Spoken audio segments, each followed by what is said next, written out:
Good afternoon. I'm audible to everyone. You can use your chat and like to us if I'm not audible. Hello, good afternoon. You're audible, but there is an echo. Uh, is it still there? Now it's not there. Right. So good afternoon, one and all. Thank you for joining our faculty development program today. And I am Aloysius, uh, one of the faculty members from Visual Communication Department of St. Joseph's College. I am currently heading the department, and we welcome you all today for the very first session. And I quickly introduce my staff members, my colleagues. We have a team of five, staff members with us. So, Professor Manjula, can you turn on the video? Colleagues, can you turn on the videos? Yeah. We have Professor Madhurasi, Professor Prakash, and Professor Tamil.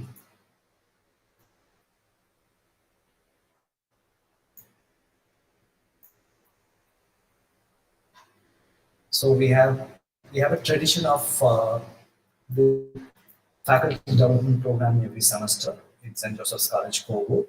And this year, we thought that it would be wonderful if we can uh, take up something that enrich our uh, teaching learning experience in our lecture room. We have some wonderful group of participants here who are PhD holders, associate professors, people from other states and other districts. Uh, it'll be great, and people who got so many decades of experience, and it'll be wonderful to get your insights, your to know your experience in lecture rooms. And this is not just a one-way communication. It is going to be a kind of interactive, active, participatory, forum. Um, so from that note, let me welcome our speaker today, Mr. Avinash. Uh, Thank you for joining us. And Mr. Avinash is a young educator who has dedicated himself for the education of upper school students. He is in the earth, right now he's kind of working towards opening his own school, and he is also working towards an approach or a space where um, you know people can any people, students of all background can access education. So accessibility in education is his main uh, specialization. He is very particular about inclusive classrooms, inclusive lecture rooms. He's a dynamic person. We know him as a person who enjoys trekking, music, who is also part of band, and part of traveling. He enjoys cooking. More than that, he incorporates all these things into his classrooms. He brings cooking, or traveling, or all his music, films into his classroom on a day-to-day basis, incorporate and make it very engaging for students.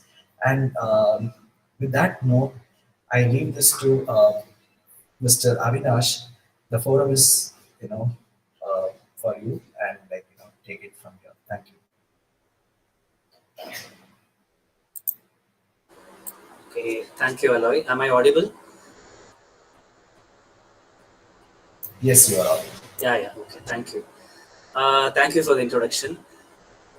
Yeah, so hi everyone, I'm Avinash, and I feel very happy to be here amidst all respected faculties and colleagues. So I would like to start with the presentation, and of course we will have some time for Q&A as well. Aloy, brother, I would like to know if I'm I'm going to screen share. Please let Yeah. me know if it is Yes. visible. Just a minute.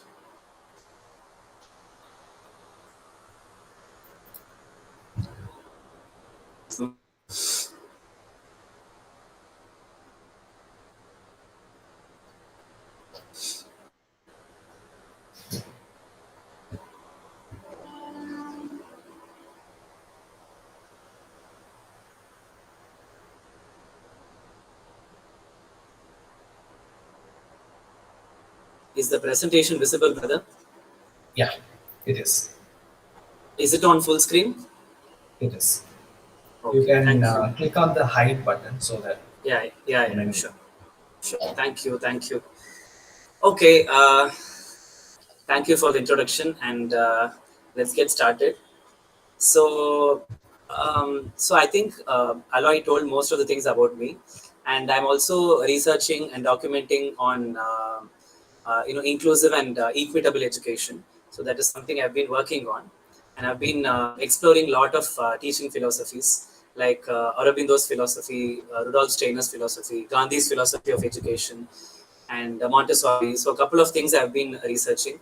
So in line with that, I have collated a few things for today's presentation, and we are going to discuss um, majorly on pedagogy and teaching philosophy. And so I think we can get started with that. But before we start, I wanted to give a heads up on a few things. One is so some of the strategies that I would be discussing, we might be already following. Like some of us might be already following in our own educational spaces. Still, you can use this as a guiding document, and I will share this document with the respective colleagues, so they will share it with you over email. And it would be great if your videos can be turned on for better interaction. And if you have any questions, it would be great if you can make a note of them, and then we can address you the Q&A at the end of this session. And yeah, so pretty much that, and I think we can get started. So yeah, so this is the agenda for today, as in um, we'll start with introduction to pedagogy, like what is it, what does pedagogy actually mean, and then we will also try to understand what is teaching philosophy. And again, the third one will be about key aspects of pedagogy, and then fourth one will be in particular relation to media studies, since most of us here are from visual communication or media studies, that's why. And how to develop a teaching philosophy, and how do we assess whether the pedagogy that we have designed is meeting the learners or not, and are there any challenges that we can kind of brainstorm and look at it. And conclusion and Q&A. So this is the agenda that I have come up with for today's presentation. So yeah, so let's get started. Yeah, so basically, I'm not going to kind of read it out, whatever is there, and I promise that this will be shared with you. So basically, pedagogy is nothing but the art and science of teaching. So in recent years, this particular word has gained a lot of importance, and the reason majorly being we are in an era where everything is changing rapidly. For example, it seems like ChatGPT and AI has came very recently, but within a couple of months, it has actually transformed the whole internet, and that has actually challenged how we teach, and how children or how learners, even adult learners, how they actually do their, for example, project or research, things like that. So the word pedagogy is very much important, especially in today's scenario. The rapidly changing world actually needs us to define and even redefine pedagogy. So that is something I wanted to start with. And when it comes to the historical context, so as such, this word was not there as in pedagogy. Pedagogy was not long back, but we had different ways of education or educating. For example, long back in India, most of the we had something called the Gurukulam system, where the learners used to go to the house of or the place where the guru lived, and then they used to learn. And during those times, it was more about the skills, and rather than subjects like, for example, computer graphics I would like to bring the context towards media studies. That's why. So computer graphics or film studies or journalism, things like that. Those things were not there. But current world actually needs us to redefine the word pedagogy, and it has actually changed a lot. For example, even during COVID, there was a lot of emphasis on online education. Things which we thought might not be possible were possible because of the internet. So we should also start to rethink on how we can use technology to actually accelerate our teaching methods in the institutions that we work in. So that is something about the historical context. And when it comes to the modern educational practices, no longer are we in a place where it's like we deliver a lecture and then the learners listen to it, but there is a lot of co-agency that they're expecting, that the learners are expecting. So what do I mean by co-agency is a learning where both the professor or the lecturer and the learners are involved, where the learners also have an equal share in what they learn, or even to the extent of choosing what to learn or what not to learn. So that is also the context of modern educational practices. And how much of our learning is actually student centered, and are we really catering to each and every learner? That brings me to differentiation, as in we may have a class of, say, for example, 60 or 50 learners, and some of them might come from a different background with respect to social, economic. So are we catering to those children, or are we being inclusive with respect to, for example, visually challenged learners? So all these has actually taken a lot of light in the current scenario. So that is something that I would like to discuss in the coming slides. And also technology. So some of us, even I was like that. Like a few years back, I was completely anti-technology. I used to be a little old school that way. But it's nice to actually blend in a lot of. We can use technology for our benefit. So that is something we can also explore. And so why is pedagogy important? Mainly because sometimes we may put in a lot of effort, but we may not be able to get the student outcome, and we may be wondering what is wrong. But our teaching and all, everything would be lesson planning and everything would be perfect. So maybe there are certain things which it's nice to reflect or even learn from the peers in order to bring in a better pedagogical process. So whatever art we bring in, whatever creativity we bring in, new ideas, new perspectives into our teaching, that is the whole, that actually kind of envelops the word pedagogy. So that is what pedagogy is all about. And yeah, so feel free to make note of any questions, and we can actually, we can address it during the last 10 minutes. So yeah, so I would like to move on to the next one. So the first one was more about pedagogy, and this one is about teaching philosophy. So these two words or phrases are more often used hand in hand, but there is a very clear demarcation. There is a minute difference between these two. So when it comes to teaching philosophy, it can be very individualistic as well. For example, I may have a very different teaching philosophy, and some of you may have a very different teaching philosophy. It's more about a belief system. So I would say teaching philosophy is more about what I believe, as my philosophy of teaching, what I believe, or how should I teach, what should I teach, whom should I teach, all of that. That is something more individualistic.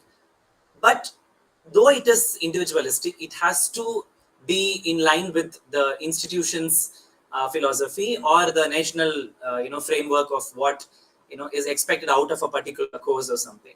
So that way we may have individual teaching philosophy. That is where pedagogy comes. So it would be nice if we can map as in the teaching philosophy, our own teaching philosophy, with the institutions, nations, as well as the very idea, the very art of pedagogy. So that is something I wanted to start with. And yeah, there are a couple of things, as I don't want to nuances of this, but there are a couple of beliefs that we may be holding about learning. For example, rote learning or memorization, things like that. Again, I'm coming from an assumption point of view. Some of us, maybe. So if that is the case, it's actually, we are also in a very, how do I say this? Like, we are at times helpless because we have been conditioned to, teach the same way because we were taught like that. And it is nice to, challenge those beliefs and see how else we can actually, engage with the children, engage with the learners. Particularly when it comes to co-agency, the one word that I mentioned in the like 10 minutes back. How can we actively engage the learners in the process of, in all aspects of learning? For example, even curriculum design. So usually we have a set framework of a curriculum that our institution or the place we work has set for us. But it's nice to bring in that to the learners and kind of, have a negotiation with them, asking them, what works for them, or they can actually bring in something new, or how else they would like to learn this, things like that. So when we really make the learners a very important stakeholder right from the design of the curriculum, I think they will feel empowered. And empowerment is a big, um, uh, it's a very big thing for the learners because that will make them engage better in the classes. So that is something I wanted to bring it. And yeah, it's very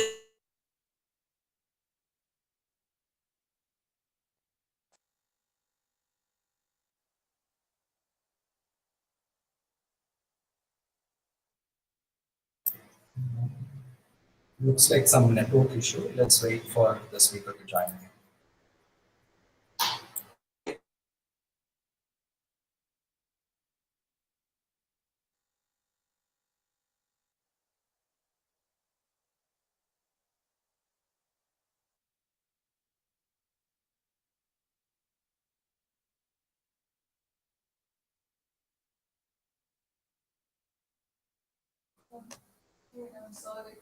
no problem, no problem, no problem.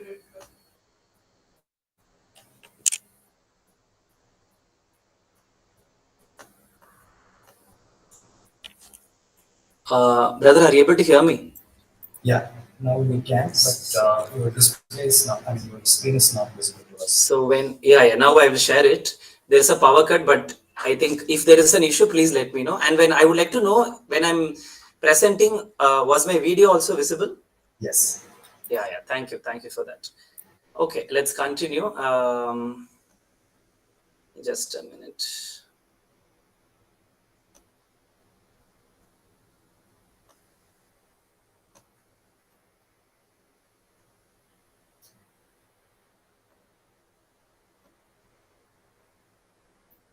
Is it visible now, brother? Yeah. Okay, thank you. You can click on the hide button. Yeah. Okay, sure. Thank you. Sorry for that. So yeah, I was actually talking about how important it is for the teaching philosophy to be in line with pedagogy. So these are two things which I wanted to start off with. So I would like to go through the previous slide as well. So pedagogy, basically it's the art and science of teaching, and teaching philosophy can be something very personal that a particular teacher believes in, but it's always nice to challenge those beliefs, especially when we come from a lot of conditioning. And here there is an important role of peers. Our peers or our HODs can actually support us in just being a mirror and telling us this is where you're wrong. Maybe this can be done in a better way or something like that. So that is something about teaching philosophy. Yeah. That brings me to the first approach. So there are several approaches that are, quite famous towards, the idea of pedagogy. One such approach is constructivist, and there are some institutions do follow something called reductionist, which is not really advisable because it's like throwing a concept or giving them materials and asking them to just memorize things like that. So that is very reductionist approach towards learning. But nowadays many institutions are actually researching and trying to advocate this approach called constructivist approach. So I would just like to brush through what this approach is actually. First is learning as an active process. So we did look at this. So basically, again, bringing back the emphasis on co-agency, where there is an active participation from the learners as well. So something, even in my journey as a teacher, what I reflect now is sometimes we feel in an hour session, we have to speak for 50 minutes or something like that. And then but there is also, we should also not discount the fact that learning can also happen among the learners. So, and that also gives us space and time and breathing time for us to observe how the learners are engaging, what kind of learners need for example individual support or any other support for that matter. So actually engaging the learners, for example, if you are planning a session or planning a lesson, then it is nice if we can have 50-50 or 60-40 approach, where 60% we do discuss the topic, and then 40% it's for them to, kind of discuss the content among themselves. And how do we assess this? We can actually ask them to present it after the discussion. We can ask them to present it in front of the class. It's basically like group discussion, and then the groups coming together and discussing their perspectives on a particular topic. So I do have a few strategies towards this, which I have attached in the later slides. So that is something. Second is importance of prior knowledge. So some of our own institutions, we may follow something called a bridge course or a bridge program, wherein we may not be we may not have an idea, because our learners also come from different backgrounds. Some of them might have completed diploma and then they are here. Some of them have completed a bachelor's degree and then they are here. So we want to know where they are standing in terms of what prior knowledge they have. So actually these bridge courses or recall help a lot. So it would be nice if we can dedicate the first for example week of a particular semester or something towards understanding what the learners have as prior knowledge. So recall helps, or quizzes help, things like that, or group discussions actually help. So it's very important. And also even during delivery of further subsequent classes, whatever we discussed in the first week, it's nice for some of them to actually recall, because recall has been found as a very good tool towards learning. So that is something I wanted to bring. Critical thinking, a phrase which I wanted to emphasize today, because again we are not only preparing our learners for jobs, but we're also preparing the learners for jobs which require a lot of critical thinking, as in they're going to be decision makers, they're going to be leaders of any institution or anywhere, like film industry or wherever they choose to have a career. So qualities like leadership, collaboration, and also openness, like whether they are open to listen to others' perspectives and therefore challenge their own thoughts and unlearn a lot of things. So that is very important. That's about critical thinking. So how can we bring in critical thinking or even lateral thinking? How differently can we approach a particular thing? Are there n number of ways where we can approach a particular thing? So that is something that we can do. So that is about critical thinking. A very important thing that we can do to our learners is to develop the idea of critical thinking. Again, we will discuss how we can do this in the later slides. Yeah. And yeah, collaborative learning environments. When we come to that, here by collaboration, I do not necessarily mean the collaboration between the learners and the lecturers, but also collaboration between different institutions as such. Like with the use of technology, now we have jam boards and all that. So now like weekly once we can update this worked in our institution, and we can just an online posted thing, and then other institutions can actually have, or we can have a blog or a podcast where we can learn from each other practices, like whether our new explorations have helped us, or we can also learn from our mistakes. So I think by collaboration I also mean among or across institutions as well. So that is something I wanted to bring in. I think these four are very core ideas of the constructivist approach. So yeah. Okay, so I just wanted to take a small gap and have a warm up for all of us. And there is a reason why I'm bringing this as well. So it would be nice if you all can engage through the chat option in Google Meet. So I'll tell you what we are going to do. So you can see on the screen, you can see a metal spoon. And of course, we use the metal spoon for eating. Top the metal, but you can just go back to your, you can be small children and you can just brainstorm and just type out whatever you think can be the use of the spoon apart from eating. And you can go very crazy. You can think about any use that you can think of the spoon. So apart from eating, can you use this spoon for any other purpose? And please be creative and as unique, as weird as possible. There is no correct or wrong answer. So please go for it. So we'll do this for 2 minutes and then we will see where this lands us. Yeah. So over to you, people. Please do drop in the chat what Yeah, else. but Yeah. responses start coming. Okay. Just a minute.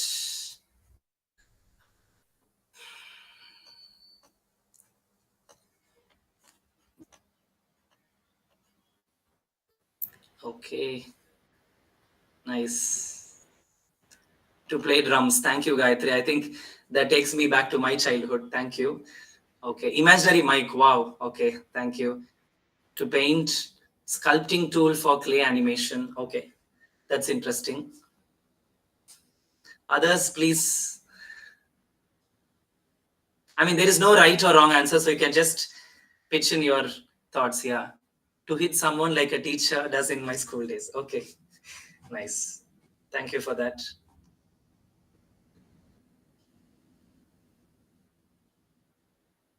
I will wait for some more responses.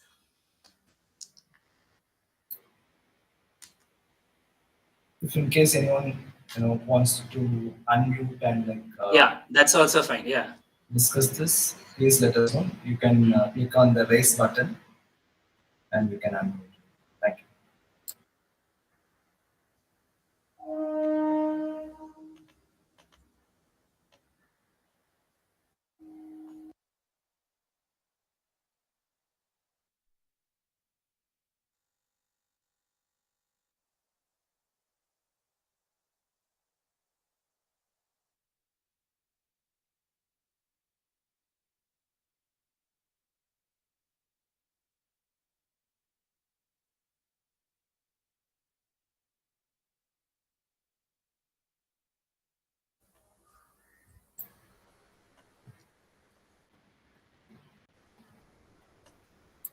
Okay. Shall we proceed, Aloy? Yes. Yeah. Okay. Thank you. Yeah. So there is a reason why I wanted to bring this. I'll come to that. And just a minute. Brother, is it visible? Yeah. Okay. Thank you. Okay, so yeah, why did I bring this up? Is mainly so. For example, we have been used to thinking of a spoon as only for eating. But when we were children, we would have even used this as a mirror. Like we would have used the spoon, the concave part of it, to look at us, and then turn the spoon and look at the inverted image of ourselves. Things like that. Or as someone mentioned, we can use this to paint, or use to model clays and all that. So as simple as a spoon, we can actually think of various uses. So likewise, when we see, I think the power of us, I think it's more about when what happens in collaboration, especially when we sit together as a team. For example, we are a team of 5 and then we sit together and we do rapid ideation. So what is meant by rapid ideation is we just throw in ideas. We don't even think whether it is possible. It can be ideas which are very expensive or ideas which we can implement, but it's nice to think very random things and unique things and then see what can actually work towards our own classroom, our own institution, things like that. So I'll come back to rapid ideation in some time, but I think my idea of bringing this warm up is basically to see that we are capable of thinking beyond, and if we explore that is beyond, it will be really helpful for our learners as well. Otherwise, we might be stuck in what we have been exploring already. So that is where the role of our fellow lecturers or the HODs come. Basically, we try something and then we ask them if it is good, and then they give us some feedback. So that is how it works. So that is something I wanted to bring. So that brings me to the next one. So I think when I was discussing about pedagogy and teaching philosophy, I did mention about student-centered learning. There is a lot of emphasis on the student-centered learning. Are we really catering to each and every student? And how can we actually promote this in our own respective institutions? So that is something I would like to discuss now. So first is group work. I think we did discuss about this, but again, when it comes to group work, it's nice to explore beyond things like, group discussions. Of course, group discussions do work wonders, as in we can actually have a lot of learning from group discussions. But group work can also be things, for example, since most of us are in visual communication and media studies, we can actually ask the learners to plan art installations in a couple of spaces in Chennai, like, or any other place where you're working. So we can ask them to come up with art installations, and maybe also with a cause like promoting, gender equality or whatever it is. So I think collaborative group work really helps the learners to feel that they are also a part of the learning process. So that's very important. And of course, discussions. And again, when it comes to discussions, I do have an idea which I'll be discussing later. It's called role reversal debate, where so usually debates, how it happens is we have someone for the topic and some people who speak against the topic.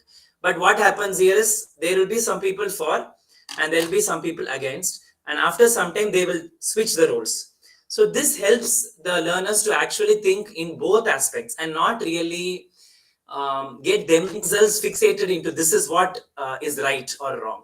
So I think that would be a great idea. Anything, for example, since this is about media studies, we can bring in a film screening and ask them whether this portrayal of someone is good or it's not really good, and then we can ask them to role reverse to get their perspective. So that is something we can do. Project based learning, again, we can also bring in a lot of collaboration, as in, for example, so I think we are from different institutions, and any project that has actually been ideated or brought into practice by one institution can be shared with the other learners of other institution, and the learners can actually kind of learn from each other. So can we bring in collaboration across institutions? That's also something we can explore. And yeah, student voice. This brings me back to the word which I did emphasize, which is empowerment. So the learners want to feel empowered, and that actually does wonders, as I mentioned. So are we giving them avenues for their voices to be heard through projects or through debates or things like that? And the last one might be a bit challenging. There is a fact that not all of us are, for example, some of us are visual learners, some of us are auditory learners, things like that, even among us. So I think when it comes to students, especially adult learners, they may have different ways of engaging with different interests of engaging towards a particular idea or a theme. So that is where choice in learning comes. So are we do we give them art installation because some of them might be interested in artwork, but the end idea is to get them do something related to a particular topic. For example, we want them to analyze film studies or mass communication, anything. We do give them avenues, but the end output is to reach that learning outcome or the objective. So that should not be compromised, and that is where sitting as a team and discussing how we can do this actually works. So that is also one more thing which I wanted to bring. So as I mentioned, I have put down some of the ideas which just popped up, some ideas towards better engagement with our learners. So one is peer review. So we have the habit that if there is an assessment, for example, I'm sure this cannot be done for semester examinations, but for small unit tests or whatever we conduct at our own institutions, we can actually ask them to review, peer review. Like, we do not correct or evaluate their papers, but they do a peer review, and it need not be paper also.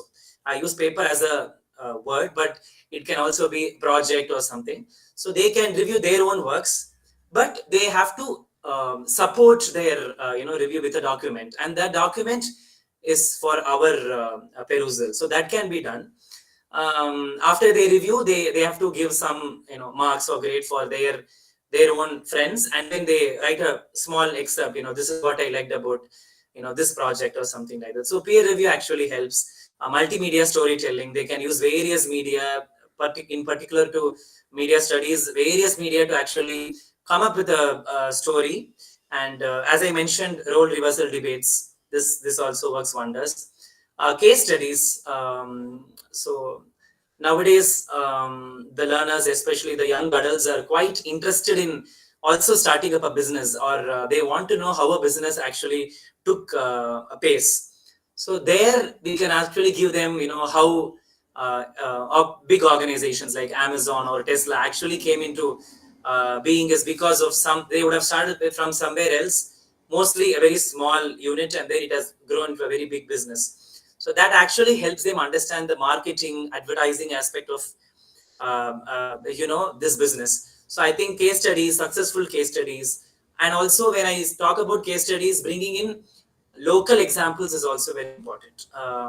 So it's just a thought that I have. So whenever we talk about case studies, we actually, or case studies, or any workshop or anything, we usually have a big reference to foreign foreign authors or foreign brands or things like that. It would be great if we can actually bring that to our local geography, so that the learners also feel a lot more relatable to the idea. So that is something I wanted to say.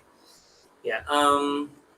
Learners can bring their own branding projects. They can create their own brand and then to start to advertise it, uh, keeping stalls in the institution, small branding things they can start. Virtual gallery walk. So this is what I meant by learning from each other institution. Though we may be in different geographies, we can make use of the technology for our advantage, and we can actually have virtual gallery walks, as in um, once in a month or once in 2 months, we can actually show what our institution has come up with, and the other learners in some other institution can actually learn from that. So that's there. Yeah, collaboration among colleges, interactive workshops with industry professionals. Again, when I talk about industry professionals, most of the time we choose, but sometimes even here we can bring in co-agency. Like we can ask the learners whom they would like to talk to, whom they see as a like a budding role model, and whom they would like to engage with, and from there we can take it. So thereby even bringing them into the decision making. Again, coming back to the idea of feeling empowered and things like that. So rapid ideation, collaborative art installations. So when it comes to art installations, we can do it in pockets of our cities where there are underprivileged people. So that we can also bring in empathy and inclusivity in this as well. That is there. Or creating podcasts. Again, podcast is a very nice idea for them. We need to explore different ways of, for example, marketing, advertising, communication, all that is there in media studies. And then film screening and discussion. I think the last one works for us because naturally we like to be a critic for any movie. So we even before watching a movie, we generally look for reviews and all that. So it's nice to have this discussion, and therefore see, we can just be spectators and see how it is going, and we therefore know, okay, this learner is more into this particular aspect of a particular movie, and then we encourage them to work on it. For example, the graphics part, or the cinematography, or things like that. So that is something I wanted to bring. Yeah. Brother Aloy, just check everything is clear, right? Audio, video. Yeah. Yeah. Yeah, Thank you. good. Thank you for Thank that. Thank you. Yeah. Okay. So that brings us to critical pedagogy, and so critical pedagogy is basically, there is a constant redefining of pedagogy. That is what is critical pedagogy. As in, it's nice not to put us in a particular box, not to get fixated, even if we are exploring something alternative, something different. it might be a success in our institution, and we may think, okay, let's follow this. But again, looking at it, getting feedback from learners, fellow peers or HODs, and uh, understanding, what different can be done again. So basically, critical pedagogy is not being fixated in what we are doing. Even though we are exploring something new, it is always nice to relook, redefine, unlearn, and keep on, growing with the idea of pedagogy. That is basically critical pedagogy. So, as you can see, when it comes to media literacy, it's very important to even talk about media bias, things like gender bias or income inequality when it comes to films or any other thing, or why are we more towards commercial movies or as such movies and not into theater. Theater is also a very nice way of expression, self-expression. But so these things can be introduced. So basically, we are kind of breaking them down and analyzing each aspect of it, just to make sure whether we are on the right track, and also being aware that there is no perfect right track in this, because we all learn from the process. So according to me personally, I think perfectionism is a myth.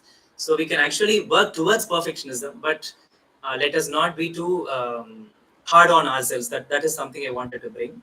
And there are a lot of real life applications that we may want to bring in with respect to critical pedagogy, because we do live in a environment, or in a time where there is a lot of challenges in the society, as well as the country and in the world as such. So are we very sure in what we are bringing to the learners is very important, because even a word or even a belief system that we may have, and if you are just bringing it without rethinking, or as I said, unlearning, that might actually end up being little deviating for the learner. So, and this is where again the teamwork comes. Our whole strength is in the teamwork. We can actually mirror each other and challenge each other politely and see how we can improve as a team. So that is something I wanted to bring. So yeah, so this is a particular slide which I really wanted to give an emphasis on. So as I told you, even the books that we use, the textbooks that we use, usually, even when I was doing my engineering, there was a lot of reference to foreign authors, because foreign authors were taught to be very, learned, and there were no mistakes in the books and all of that. So we are used to giving a lot of reference to foreign, European, American context. But my point is not to do that, not to do that, but also bringing it back to the micro level. So this applies across to any age of learning. For example, this applies to right from kindergarten to any level of college to PhD, wherever it is. So anywhere where we teach, it's nice to have macro, meso, and micro levels of learning. So as you can see, macro mostly deals with national and international societal ideas. Meso deals with the organization in which we work, and micro deals with the classroom that we belong to. When I say classroom, the classroom in which we teach or which we study, based on whether we are a learner or a teacher, that is there. So, for example, if we are introducing a topic like, for example, bias, gender bias in movies, or anything about photography, I think photography is a very nice, important part of media studies, or even things like. Of course, we should emphasize on the macro level. For example, and also it's nice to always bring in aspects of legalities, ethics also. So that is where macro level comes into picture. So whenever we bring in something, for example, photography, there is also ethical photography. There are certain rules that we need to follow even when it comes to photography, and where we publish, how we publish, all that. So basically, macro means making the learners understand whether whatever we learn is in line with the national and international standards. So that is about macro, and most of us do this because that is what is prescribed in most of our university textbooks. So most of us actually do this, but somewhere we may not focus on the meso and the micro aspect. Meso, again, we may focus because that has been told by the organization in which we work, mostly abiding or going in line with the curriculum or the syllabus. Again, this brings us to, for example, we have a cultural event coming in the institution, so it would be nice for the learners to actually come up with a trailer for the cultural event or things like that. So that is more about the institution specific. But micro is where we may not focus. Some of us may not focus, not all of us, because it's very classroom specific. For example, some of us may teach in two classrooms of the same level, as in same course, same, but same age group. But both these classrooms will have students of different temperament. The classrooms will carry different energy. So we may actually want to bring in an idea differently to both the classrooms. So basically, though we are teaching the same concept for both the classrooms, we may want to refine it a bit or change it a little differently for the other classroom, because we have a sense of what these two classrooms are and how they differ from each other. For example, one of the classrooms may be very active and they want to do a lot of project, and for them we may give individual work because they're mostly working with groups and all that. So maybe some individual work or some writing we can engage them with. The other classroom may be a very silent classroom. There we may engage with a lot of group activity or things like that. So this is very important when we gauge the classroom. Of course, we do have an idea.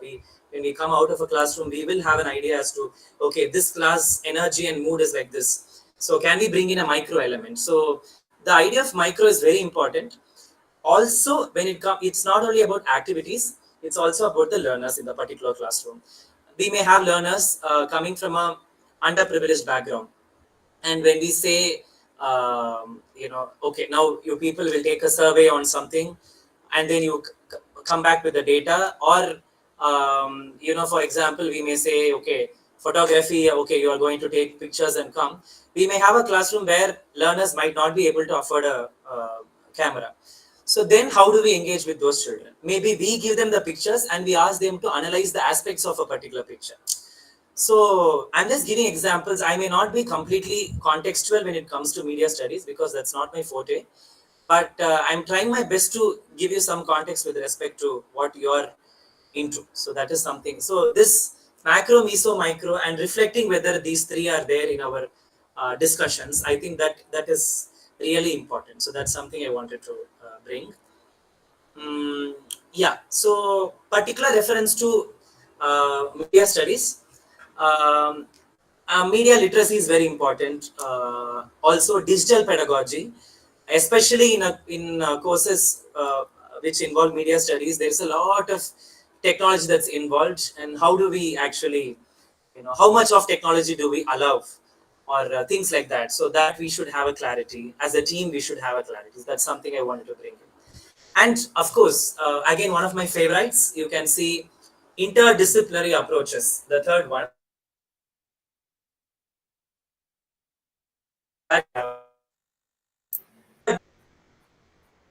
Sorry, again, there Again, is some. please ask. Sorry. Mr. Avinash, there is some interruption. Can you Okay. repeat that point again? The third point. Yeah. Yeah, thank you. Okay.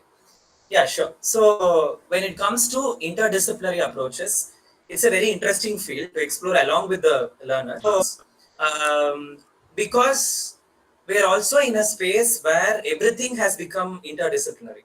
As in, someone might be a doctor, but still they will have a YouTube channel, just for the sake of having a passion, and everything is interconnected. So when the learners are able to see this interconnection, this thread of interconnection, I think they will be able to relate much more with respect to the concept. So for that, I have a few ideas. So especially when it comes to media studies, these are some of them which I have written, but there may be more, and feel free to bring in more such ideas among your teams when you discuss. So there's a lot of interdisciplinary relationships that we can bring in. with media studies and psychology, with media studies and sociology. So all these can actually be, interrelated. Psychology, as in how a film lands for a particular section of a society and how it lands for a different section of the society. For example, the recent movie called Varai. So some of the people did enjoy the movie a lot, and but some of them did criticize the movie.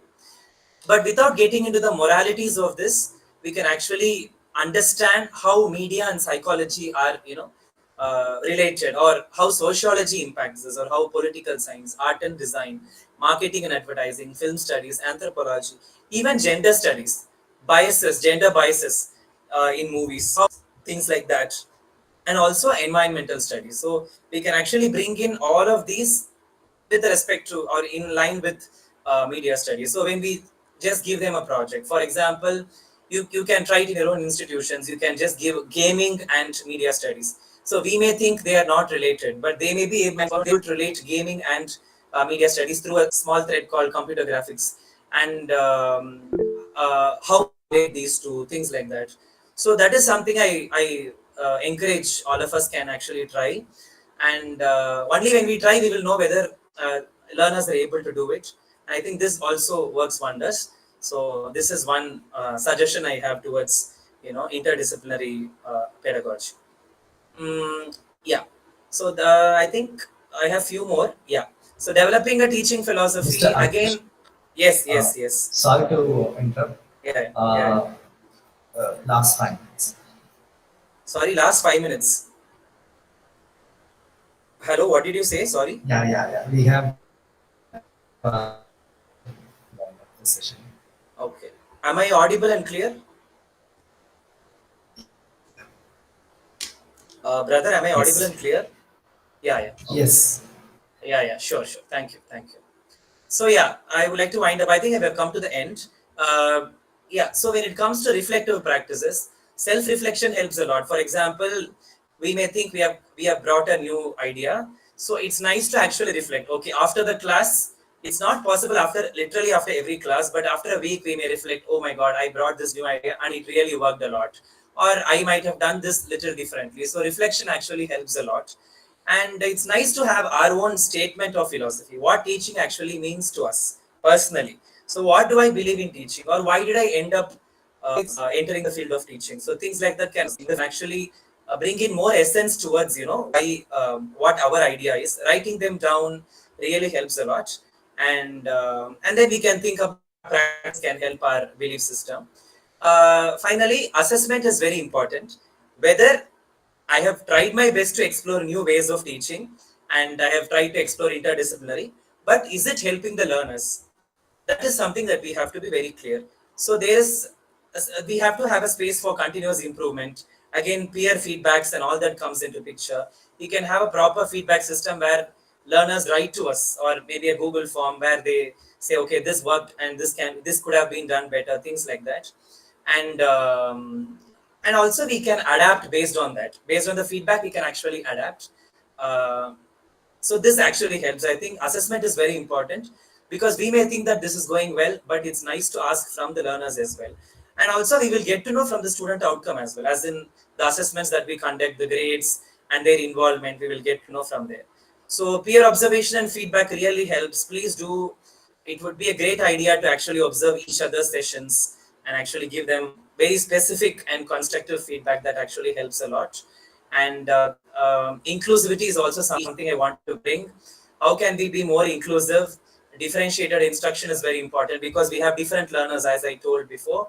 And cultural responsiveness, again, children coming from different cultural economic backgrounds, and media biases, ethical considerations. I think I've covered this a while back, so I don't want to get into the details of this. But how can we get into inclusivity? Again, some options from me.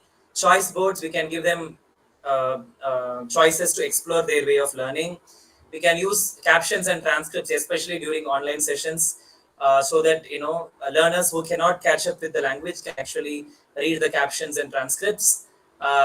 We can address the biases through a debate, because when we go from a dimension of, okay, this is right, then it's not easy for them to understand. But instead, when we ask them to debate in a healthy way, then they, oh, this is why it is like this. So they come to a common ground. We can have tiered tasks. The second one is basically we give them a project, but we divide it into 3 levels: complex, medium, and easy. And children, I mean, learners can choose to engage among these 3 levels. Some of them want to push themselves, so they will explore the complex task. Some of them medium, and some of them they can explore easy. So this way, we are catering to all levels of learners. So that can be done. And finally, there are some challenges. It's not easy to address diverse learning needs because of there are some constraints towards this, but it's up to the teams to actually sit and discuss and things like that. Again, when we navigate biases, we may have political and other belief conflicts we may have, which is again important to ground ourselves and discuss in that way.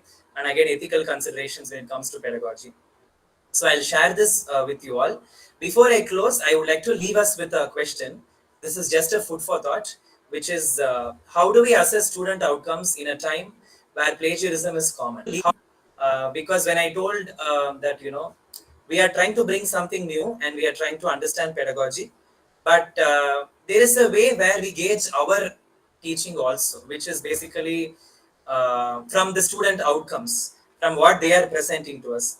But in a generation where AI and ChatGPT has taken a lot of importance, we might not be sure whether the project or whatever they submit to us might not be authentic. So as educators, how are we going to tackle this is a question that I'm just leaving you with. Of course, I do not have an I mean, I'm open to discussion, but yeah, but and also I would like to emphasize that we need to educate the learners on how to do a research, because when we give them a project, they just copy paste and come, and there are some websites which are not even authentic. So it's very important to have a session on how to even do a research on a particular topic. So that is a suggestion that I'm leaving you with. So with that, I would like to close, and I'm open to any feedback and Q&A. So yeah, I hope it was useful. Thank you. Thank you so much for this wonderful session. A lot of insights we received. And now we'll How's my proceed to Q&A session, question and answer session. Mr. Avinash, we already got two questions, yeah and if any participants want to unmute and speak, please click the raise button or write it on the comment, or you can just directly post your question on the chat session. So someone asked from the group. Developing pedagogy and teaching methods are important for school teachers, I think. Is it really needed for college level teaching lecturing? okay. Yeah, that's an interesting question. Um, I have a perspective in this, and thank you for asking that question. So basically, I have who do come take the next step to actually give us projects and experiential learning and all of that. And so what I feel, why it is important, especially having a pedagogy and teaching method, especially in institutions. I would even say it's much more important in colleges than in schools, because in schools there is already a play-based method of learning. Somehow it is there. For example, if you look at when we learned grade 10 or grade 12 in our own schools, we would have had something called activities and some projects. In the book itself, we would have some activities or projects. But again, with I don't have much idea about media studies, but here also we may have, but it's quite restricted to the textbook as such. So I think, especially when in colleges, when we have a pedagogy or teaching philosophy, it helps us to bring this active learning, the idea of active learning, because when we just reflect, we can clearly see among the 4 or 5 lecturers we know, it is mostly, I mean, I may come from a very assumption perspective as well, but from my personal journey, I feel it's mostly about lecturing and there is no much interaction. And sometimes it's also that we may put it on the children, I mean, put it on the learners as well. So we may think, okay, the learners are not interested, or the learners are behaving like this, things like that. But sometimes it's also about mirroring and seeing whether we can actually bring in, active learning. So at least for the sake of active learning and experiential learning, having a pedagogy and teaching philosophy is much important. because more than schools, colleges are much more closer to career choices and jobs than schools. So I think it's much more important for them to have a hands-on experience on things. So that way, I think pedagogy is really important. So that's my answer. Yeah, Right. I Thank hope you. that helps. Yeah, Yes.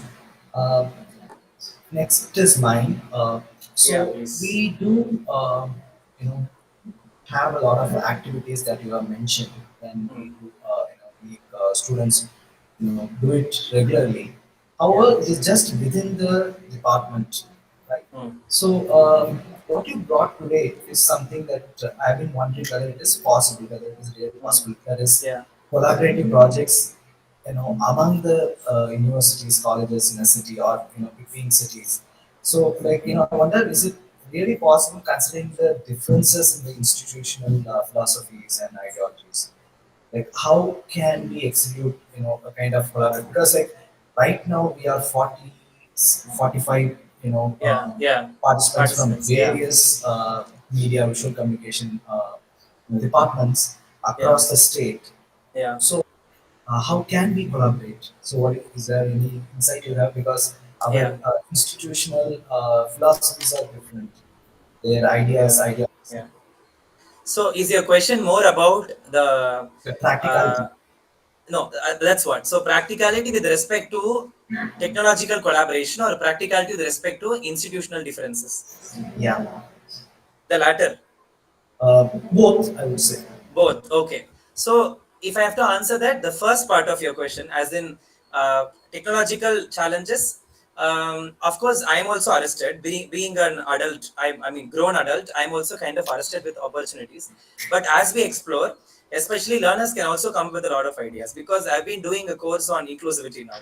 So they use things like Jamboard, and there is a lot of technology that we can use, collaborative technology, which is not even intrusive, as in it doesn't give a lot of notifications. It's very simple and basic collaborative tools. There are a lot of tools like that. So I can share a couple of them with you, and then you can see if that works. That is about technology.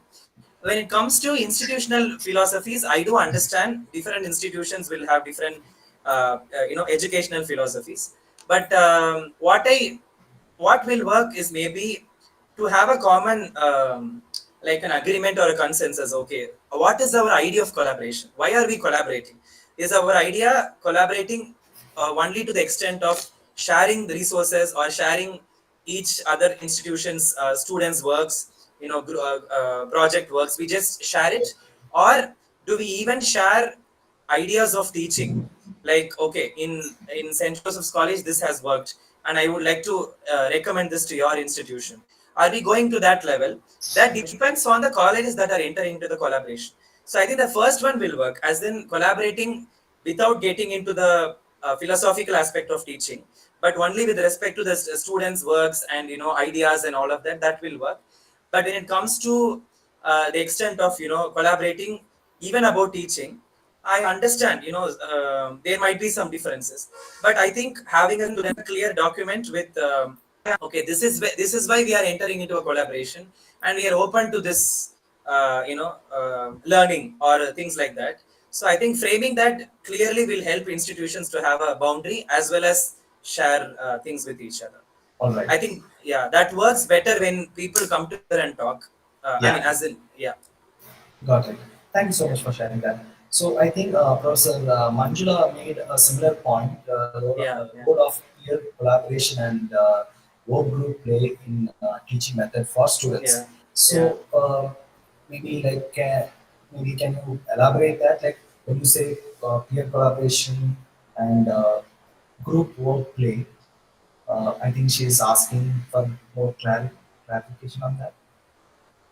Yeah, so again, with respect to this, I come from a outsider perspective where I do not know what are the credits that are given to each subject in media studies. For example, there will be a semester where you give them some grade points for a particular work, but I'm not sure whether that work is individual or group work. Even if it is individual, we can give them group work during other assessments that we conduct before the main assessment, like the pre-assessment. I don't know the names, but monthly assessment or whatever.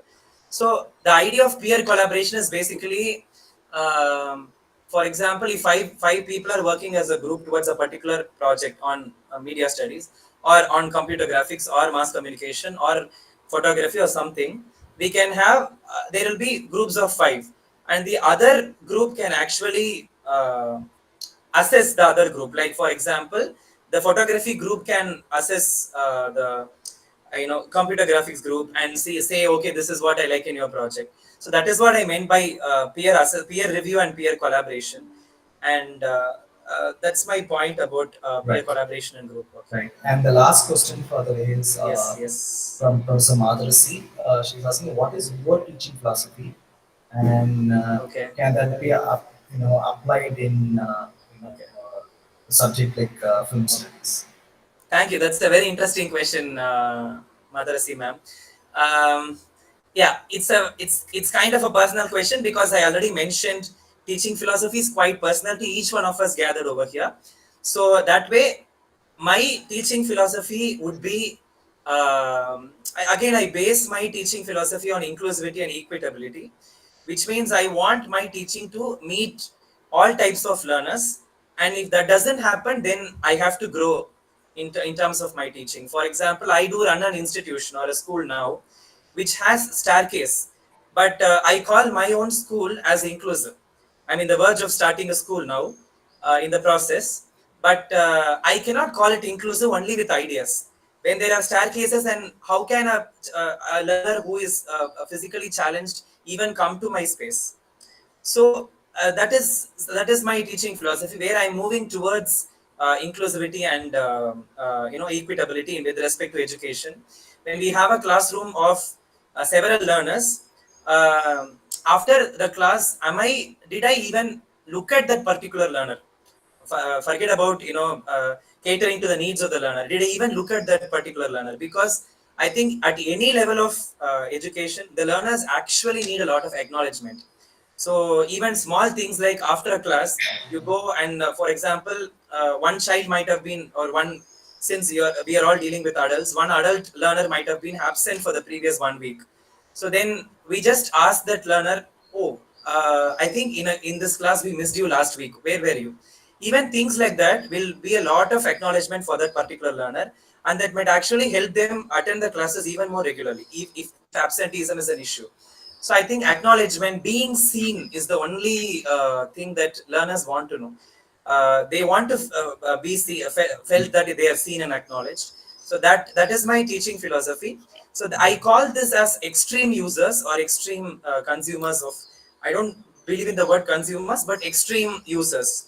What I mean by extreme users is, we go with a plan, and most of them will be able to understand our idea, but there are some people who might not be able to understand our concept, and that is not because of us, that's not because of our teaching, that is because of their own from where they are coming from, their challenges towards learning and all that. But am I catering to that extreme user is the only philosophy that I will hold on to always. So that's my philosophy. And your question about how to use pedagogy in film studies, again, when it comes to pedagogy, um, I think this is very specific to a particular institution for reasons which Aloy just shared about, whether it is the beliefs of the institution and all that. So without knowing that, I cannot give a clear pedagogy for a particular institution. But it's nice for all stakeholders of an institution to sit together and see, okay, what is the pedagogy that I would like to bring? Okay, we did see about few things today: interdisciplinary approaches, group work, and then role reversal debates. Is it possible for us to bring it? First of all, we have to see the possibility. Then we have to see the number of sessions we would dedicate for it. Does it hamper our deadline of completing our curriculum delivery? So all this come into picture. So with respect to film studies, since I'm not from the background, I recommend the group to sit together and work on it, and I can be a spectator or I can be a mirror to put my inputs also after the complete draft is made. So that is my point on it, Madarasi ma'am. Thank you. Thank you so much. That's great. And we are coming to the end. So can I ask the participants for a few seconds to open up your camera so that we can take a quick photograph for our documentation purpose, if possible. Um, we have a team who will take photograph and collate on form, and based on the participation both during the session as well as on the feedback form, we will provide the certificate. Yeah. So make sure before the day ends, you, complete the Google form. All right. So now it's time to say thanks. I give the forum to Professor Manjula for all of thanks. Unmute.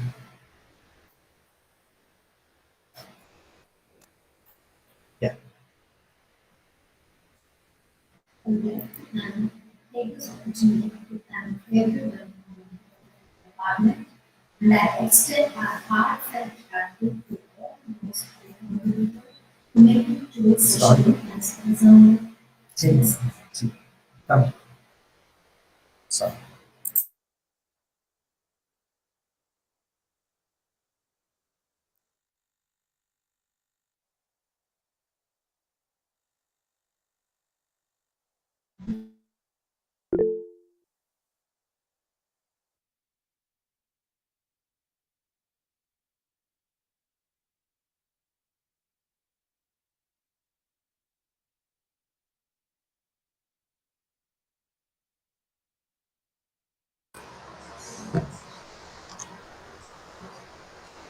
I would like to take this opportunity to thank everyone on behalf of our department, and I extend our heartfelt gratitude to all those who have contributed to making today's session is a resounding success.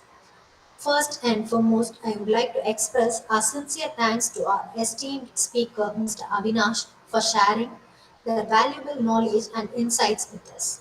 Your expertise has truly enriched our understanding and inspired us to explore new dimensions in pedagogy and teaching philosophy.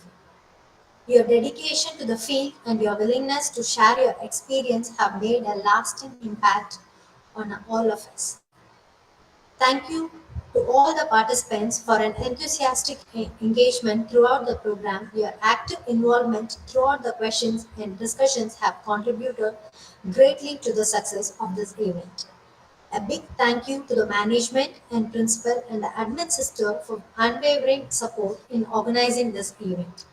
Last but not least, I would also like to acknowledge our staff members, the efforts of our organizing team who has meticulous planning and execution ensured that everything ran smoothly.